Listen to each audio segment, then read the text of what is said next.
Bonjour. Cette semaine, à Justice pour tous, un représentant syndical réclame des salaires impayés à un concessionnaire d'automobile.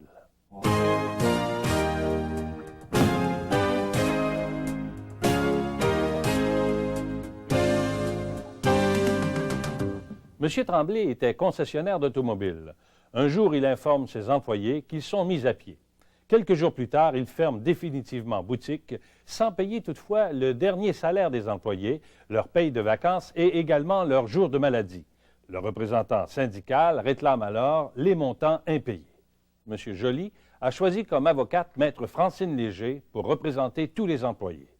L'administrateur de la compagnie, M. Tremblay, est représenté par Maître Ghislain Laroche. Le procès débutera après cette courte pause.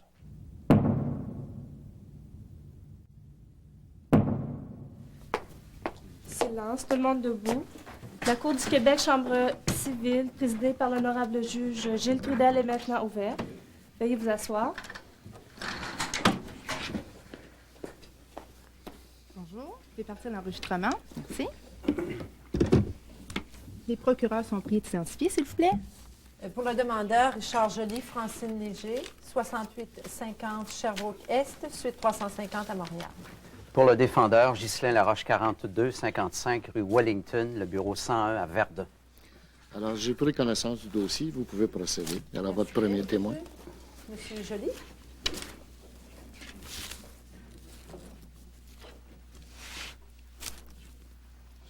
Levez la main droite, s'il vous plaît. Vous affirmez solennellement de dire la vérité, toute la vérité, rien que la vérité. Oui. Vous dites que vous l'affirmez. Oui, je l'affirme. Quel est votre nom? Richard Joly, Votre adresse? 2309, Christophe Colomb, appartement 4, Votre âge? 32 ans. Merci. Monsieur Joly, vous êtes le demandeur à la présente cause, c'est exact? Oui. Monsieur Joly, vous avez été à l'emploi du concessionnaire Autoconfort Incorporé, si je comprends bien, dont M. Tremblay est l'administrateur. Pendant combien de temps? J'ai travaillé pour M. Tremblay pendant 10 ans comme mécanicien, puis j'étais aussi président du syndicat. Et combien d'employés étiez-vous à la compagnie? On était 35 personnes. Et dois-je comprendre qu'il y avait une convention collective? Oui. La convention collective a déjà été produite au dossier de la Oui, Cour. j'en ai pris connaissance. Et pourriez-vous préciser au tribunal quel genre de commerce opérait M. Tremblay? C'est un concessionnaire automobile. Et à la lumière de l'action que vous avez intentée, M. Joly, dois-je comprendre que vous avez été mis à pied en mars? Monsieur le juge, ma collègue suggère la réponse. Je m'objecte, je m'oppose à la question. Effectivement, votre question était suggestive. Si vous voulez la reformuler. Je vais reformuler ma question. Dites-moi, monsieur, que s'est-il passé en mars 1994 en marge de l'emploi que vous occupiez? Bien, M. Tremblay nous a réunis dans le garage, puis il nous a dit ça, c'était le mercredi. Il nous a dit jeudi, il fallait revenir chercher nos outils, qu'on avait perdu notre job. Donc, si je comprends bien, vous avez été mis à pied du jour au lendemain. Tout à fait. Dites-moi, est-ce que vous avez effectivement quitté votre emploi dès ce jour-là? Oui. Est-ce que, en partant, suite à cette réunion-là, est-ce qu'on vous a remis des documents? Bien, il y a ce papier-là, ici, là, pour aller à l'assurance chômage. Ça, c'est la cessation d'emploi. Elle a également été produite au dossier de la Cour, M. le juge. J'en ai ici une copie là, que monsieur vient d'identifier. Alors, on vous a remis une cessation d'emploi. Oui, Et vous avez fait votre demande à l'assurance chômage. c'est ça. Dites-moi, après cet avis de mise à pied et les documents que vous avez reçus, est-ce que certains employés sont retournés travailler? Oui, à peu près une dizaine d'employés sont retournés pour faire le ménage un peu dans le garage, puis il fallait réemballer les pièces pour retourner ça au fabricant. Ah oui, aussi, en passant, quand on est arrivé, là, les portes étaient toutes barrées, il avait changé les serrures, il a fallu attendre M. Tremblay pour entrer dans le garage. Alors, c'est M. Tremblay qui vous a ouvert les portes. Oui. Une dernière question, M. Joly. Dites-moi, qu'est-ce que vous réclamez aujourd'hui devant le tribunal? Bien, premièrement, là, les salaires qui n'ont pas été payés, les journées de maladie qui n'ont pas été prises, là, les vacances aussi, puis le préavis, là, selon la convention du syndicat, là, ça représente à peu près 14 800 $. Vous avez eu, ce que vous dites, c'est que vous n'avez eu aucun préavis, entre autres choses. C'est ça. Alors, je vous remercie. Les montants sont admis aussi, M. le juge, pour les 34 autres employés de l'entreprise. Très bien. Alors, c'est votre témoin, Maître Laroche. Monsieur Joly, n'est-il pas vrai que mon client, Monsieur Tremblay, ne vous a jamais, lors de cette réunion avec les employés, ne vous a jamais dit qu'il fermait définitivement la boîte? Bien, monsieur le juge, là, quand il nous a dit là, de ramener nos outils chez nous, là, nous autres, on savait On savait qu'on n'était pas pour mettre les pieds là. Oui, mais écoutez, là, Monsieur Joly, je ne comprends pas.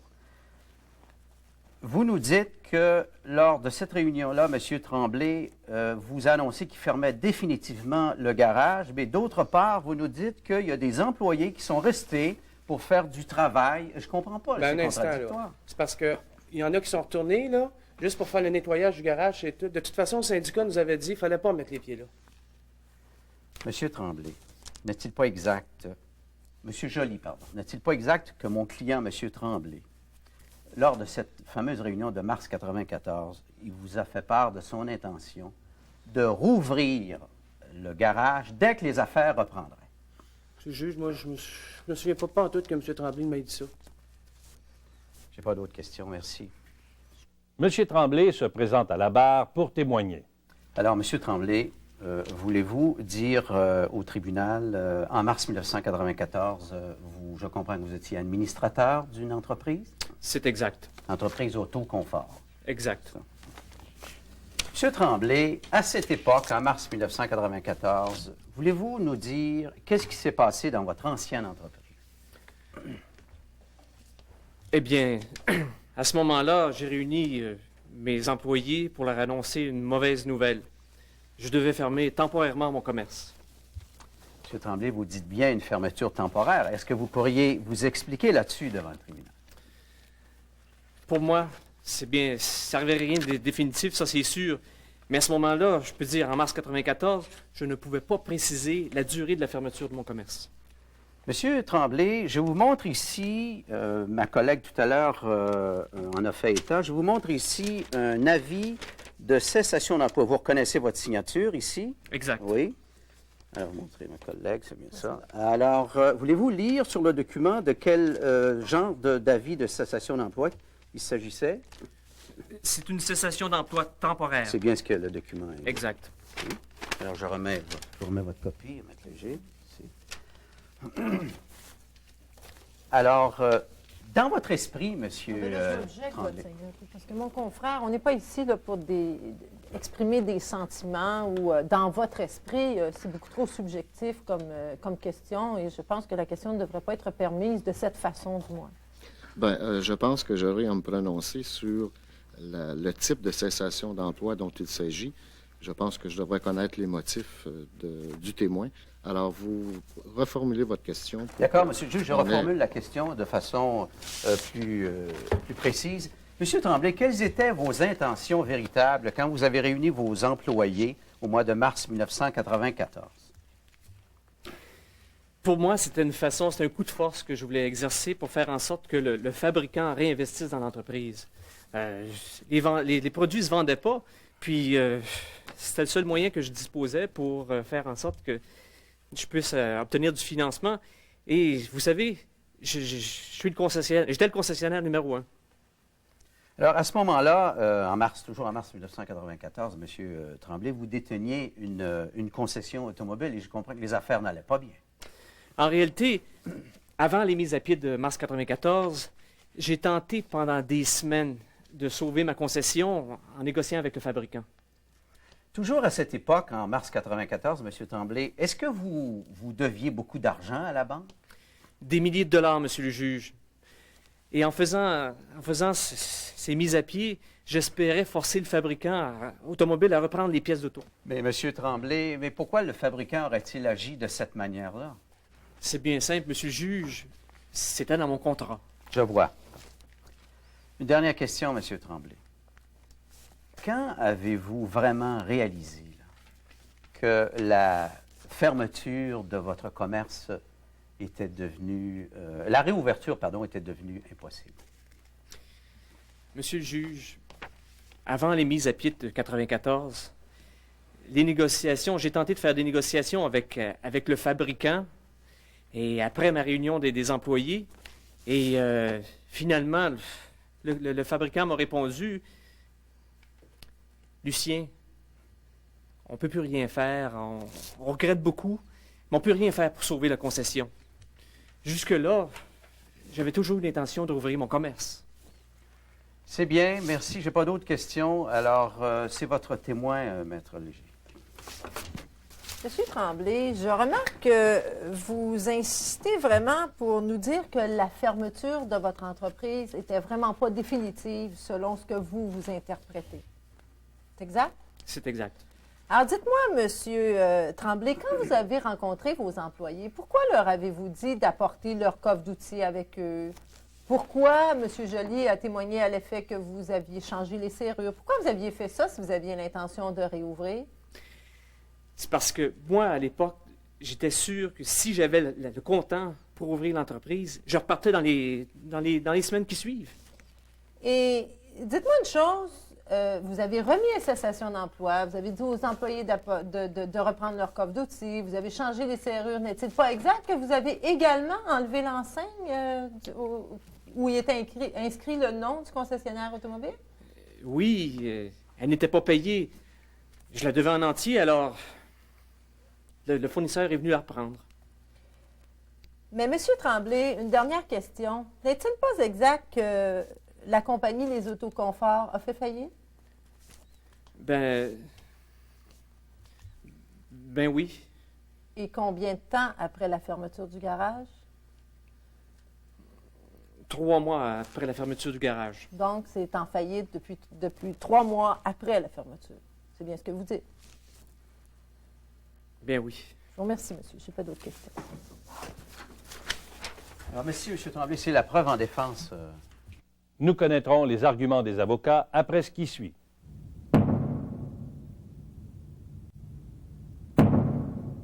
Nous sommes de retour à Justice pour tous au procès de M. Joly contre la compagnie de M. Tremblay. Alors, Votre Seigneurie, je vais récapituler brièvement la preuve que vous avez eue devant vous. Vous avez eu le témoignage de M. Joly à l'effet que, le 9 mars 1994, l'employeur, ici, M. Tremblay, a réuni ses employés et les a cavalièrement mis à la porte du jour au lendemain. Il leur a dit, à compter de demain, vous reprenez votre coffre d'outils et vous ne vous présentez plus au travail. C'est une mise à pied. Il a remis une cessation d'emploi à ses employés également. Donc, il leur dit, reprenez votre coffre d'outils, je vous remets une cessation d'emploi, bref, allez-vous-en chez vous, ma compagnie ferme. Le garage ferme. La preuve révèle également que dans les heures qui ont suivi cette réunion avec les employés, l'employeur a changé les serrures, et c'est M. Joly, à son témoignage, qui a témoigné là-dessus, et ça n'a pas été contredit. Il a changé les serrures, et qui plus est, il a retiré l'enseigne donnant le nom du concessionnaire automobile. Tout ça s'est fait dans un délai quand même assez rapide, démontrant par là que M. Tremblay n'avait vraiment pas l'intention de réouvrir son commerce. Bien au contraire, il mettait la clé dans la porte et il mettait tout le monde à la porte. Tous les éléments qu'on a démontrés nous prouvent qu'il s'agit bien d'une fermeture définitive et le tribunal doit le prendre en considération. La réclamation que M. Joly et les autres employés présentent devant vous sont les demandes suivantes. Les employés réclament du salaire impayé. Les employés réclament également les vacances pour l'année 1994. Je rappelle que la compagnie ferme le 9 mars 1994 ou le garage ferme le 9 mars 1994. Les employés n'ont pas eu le temps de prendre leurs vacances pour l'année en cours. Les congés de maladie, les employés avaient des congés de maladie à raison de 6 par année. Et le préavis de 6 mois prévu à la convention collective. Alors, à cet effet, je soumettrai au tribunal, la convention collective est déjà au dossier de la Cour, la clause 804 de la convention collective qui nous dit « Lorsqu'il y a mise à pied pour 6 mois et plus, le salarié ainsi mis à pied reçoit un préavis écrit. » Les employés n'ont pas eu de préavis écrit, M. le juge. Les employés avaient droit à un préavis écrit et dans la réclamation qu'ils demandent, ils réclament le 6 mois de préavis en indemnité forfaitaire. Et dans un dernier temps, quant j'ai parlé des congés de maladie, du salaire impayé et les vacances annuelles également pour l'année 1994. Et je soumettrai au tribunal que la base de la réclamation des employés, la base de cette action est l'article 119 de la loi fédérale sur les sociétés par action qui nous dit que les administrateurs sont solidairement responsables envers leurs employés de la société des dettes liées aux services que les employés ont exécutés. Alors, je soumettrai au tribunal que l'action des demandeurs est bien fondée en fait et en droit et que vous devez l'accueillir avec dépens contre l'administrateur.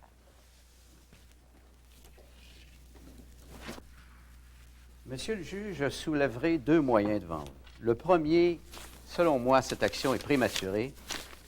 Et deuxièmement, si vous rejetez cette conclusion, je vais vous soumettre que une partie seulement des réclamations de la partie adverse devrait être admise. L'action est prématurée pour la raison suivante, c'est que la preuve démontre, selon nous, que mon client, lorsqu'il a réuni les employés au début de mars 1994, ne leur a jamais dit que l'entreprise fermait définitivement.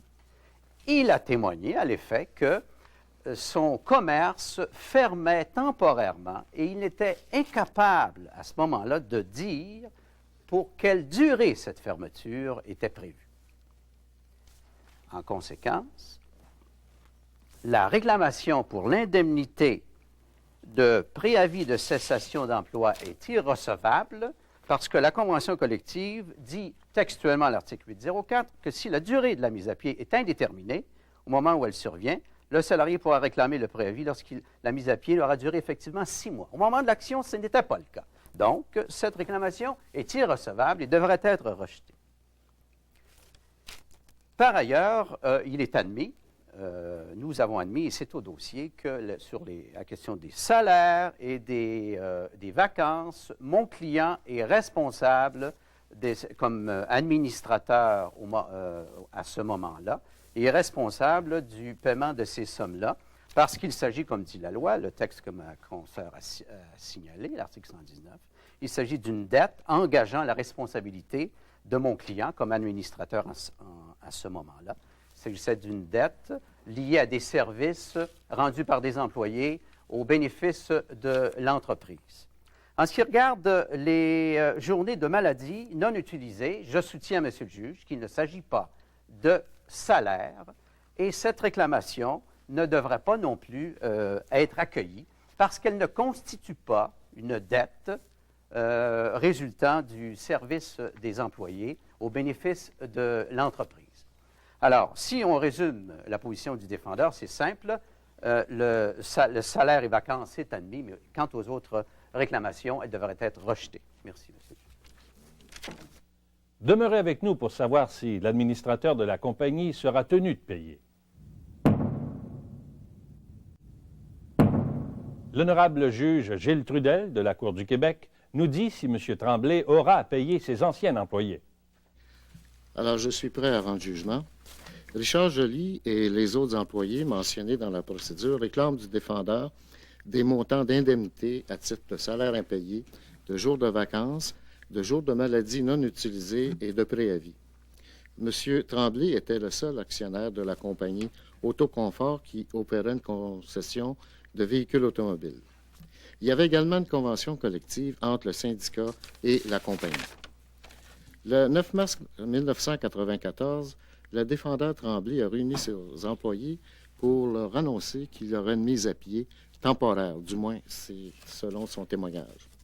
La preuve a cependant révélé que les employés n'ont jamais repris le travail et que la compagnie a fait faillite en juin 1994. Alors, sans que les salaires de 2 semaines aient été payés, ni l'indemnité pour la maladie et les vacances. En plus, il réclame un préavis. Lorsqu'une compagnie fait faillite ou n'a pas les fonds pour payer ses employés, la loi fédérale, particulièrement la loi sur les sociétés par action, prévoit les administrateurs sont solidairement responsables envers les employés de la société des dettes liées aux services que ceux-ci rendent pour le compte de cette dernière pendant qu'ils exercent le mandat, et ce jusqu'à concurrence de 6 mois de salaire. Alors, il est important de retenir que c'est pour des services rendus pendant que l'administrateur est en mandat. Ce n'est pas habituel et il faut interpréter ces articles-là restrictivement. Alors, en ce qui concerne le préavis, il faut déterminer s'il s'agissait d'une mise à pied temporaire ou définitive. Le tribunal, bien que le défendeur Tremblay a expliqué qu'il faisait de façon temporaire, doit examiner la preuve objectivement. Or, lorsqu'on voit les faits, tous les employés ont cessé le travail, même ceux qui ont fait l'inventaire pendant quelques jours après. Ils n'ont jamais été rappelés. La compagnie a fait faillite. Les biens que la compagnie possédait dans l'usine ont été envoyés à d'autres dépositaires. Il ne restait plus aucun matériel et finalement, les enseignes ont été enlevées. Alors, si on applique l'article 119, le tribunal est d'avis que c'est clair que le salaire, c'est pour des services rendus. C'est clair qu'il y a droit à l'indemnité de vacances. Et également, il considère que les journées de maladie ont été accumulées pendant qu'il rendait les services. Et sur ce point, le tribunal estime que c'est dû. Par contre, la préavis, c'est une condition qui ne se réalise que lorsqu'il y a avis de mise à pied. Et ce n'est pas pour des accumulés. En conséquence, il n'y a pas droit. Pour ces motifs, accueille l'action et condamne les défendeurs à payer la somme de 1 846 $ avec l'intérêt, l'indemnité et les dépenses. Eh bien, il existe au Québec 116 bureaux d'aide juridique à travers tout le territoire pour vous offrir les services d'un avocat ou d'un notaire.